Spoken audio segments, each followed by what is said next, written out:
யோவான் எழுதின சுவிசேஷம் 12ஆம் அதிகாரம்.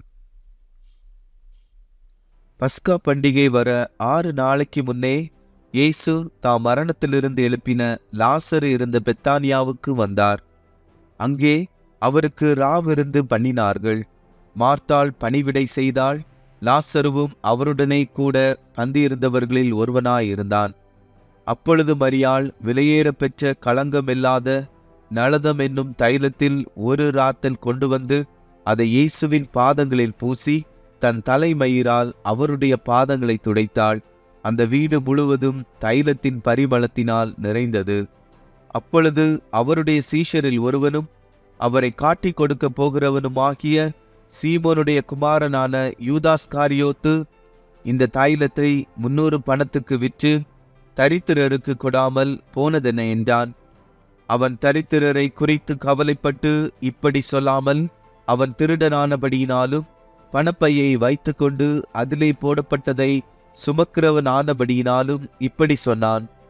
அப்பொழுது இயேசு, இவளை விட்டுவிடு, என்னை அடக்கம் பண்ணும் நாளுக்காக இதை வைத்திருந்தாள். தரித்திரர் எப்பொழுதும் உங்களிடத்தில் இருக்கிறார்கள், நான் எப்பொழுதும் உங்களிடத்தில் இரேன் என்றார்.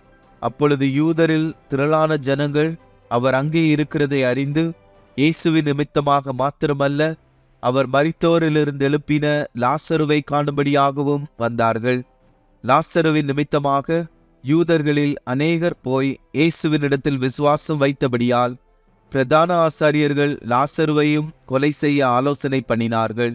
மறுநாளிலே இயேசு எருசலேமுக்கு வருகிறார் என்று பண்டிகைக்கு வந்த திரளான ஜனங்கள் கேள்விப்பட்டு குருத்தோலைகளை பிடித்து கொண்டு அவருக்கு எதிர்கொண்டு போகும்படி புறப்பட்டு, ஓசன்னா, கர்த்தருடைய நாமத்தினாலே வருகிற இஸ்ரவேலின் ராஜா ஸ்தோத்தரிக்கப்பட்டவர் என்று ஆர்ப்பரித்தார்கள்.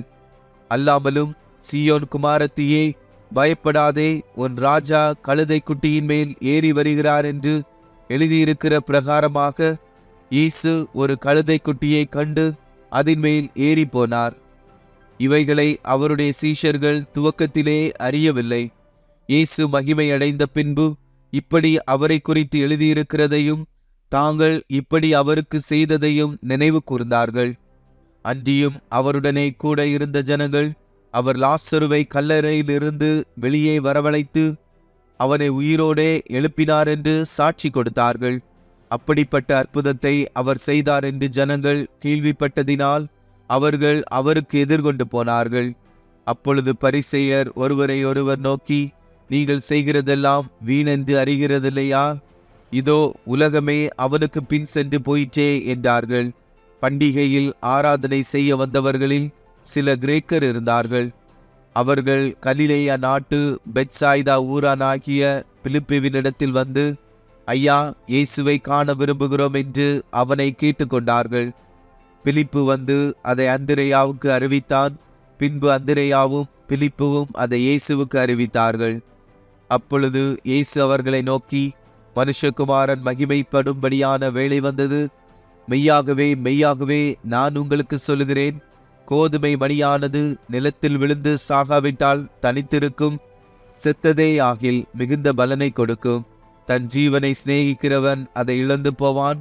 இந்த உலகத்தில் தன் ஜீவனை வெறுக்கிறவனோ அவன் அதை நித்திய ஜீவகாலமாய் காத்து கொள்வான். ஒருவன் எனக்கு ஊழியம் செய்கிறவனானால் என்னை பின்பற்ற கடவன். நான் எங்கே இருக்கிறேனோ அங்கே என் ஊழியக்காரனும் இருப்பான். ஒருவன் எனக்கு ஊழியம் செய்தால் அவனை பிதாவானவர் கனப்பண்ணுவார். இப்பொழுது என் ஆத்துமா கலங்குகிறது. நான் என்ன சொல்லுவேன்? பிதாவே, இந்த வேளை நின்று என்னை இரட்சியும் என்று சொல்வேனோ? ஆகிலும் இதற்காகவே இந்த வேளைக்குள் வந்தேன். பிதாவே, உமது நாமத்தை மகிமைப்படுத்தும் என்றார்.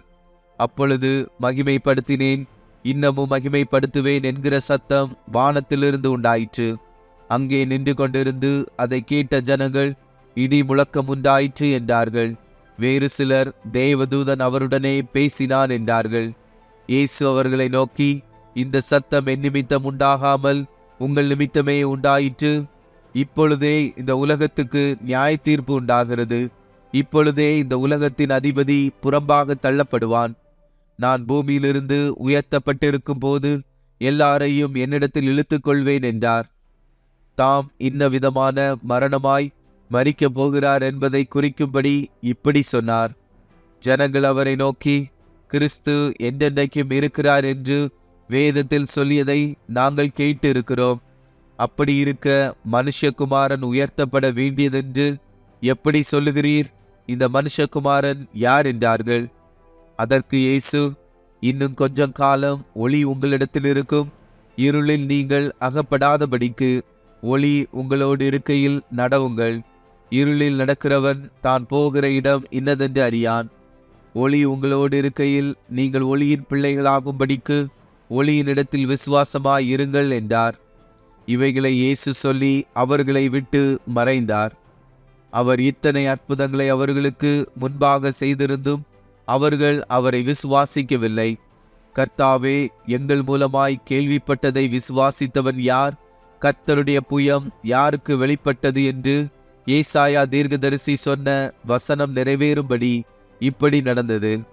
ஆகையால் அவர்கள் விசுவாசிக்க மாட்டாமல் போனார்கள்.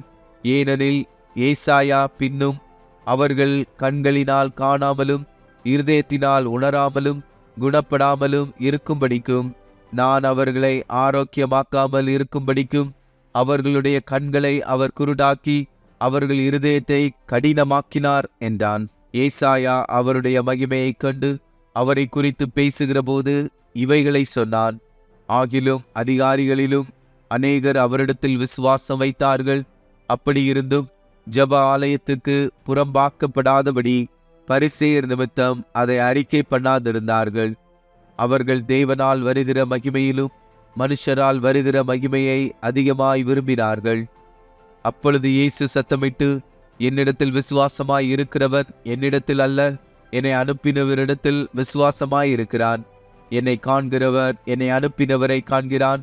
என்னிடத்தில் விசுவாசமாய் இருக்கிறவன் எவனும் இருளில் இராதபடிக்கு நான் உலகத்தில் ஒளியாக வந்தேன். ஒருவன் என் வார்த்தைகளை கேட்டும் விசுவாசியாமற் போனால் அவனை நான் நியாயம் தீர்ப்பதில்லை. நான் உலகத்தை நியாயம் தீர்க்க வராமல் உலகத்தை இரட்சிக்க வந்தேன். என்னை தள்ளி என் வார்த்தைகளை ஏற்றுக்கொள்ளாதவனை நியாயம் தீர்க்கிறதொன்றிருக்கிறது. நான் சொன்ன வசனமே அவனை கடைசி நாளில் நியாயம் தீர்க்கும். நான் சுயமாய் பேசவில்லை. நான் பேச வேண்டியது இன்னதென்றும் உபதேசிக்க வேண்டியது இன்னதென்றும் என்னை அனுப்பின பிதாவே எனக்கு கட்டளையிட்டார். அவருடைய கட்டளை நித்திய ஜீவனாய் இருக்கிறதென்று அறிவேன். ஆகையால் நான் பேசுகிறவைகளை பிதா எனக்கு சொன்னபடியே பேசுகிறேன் என்றார்.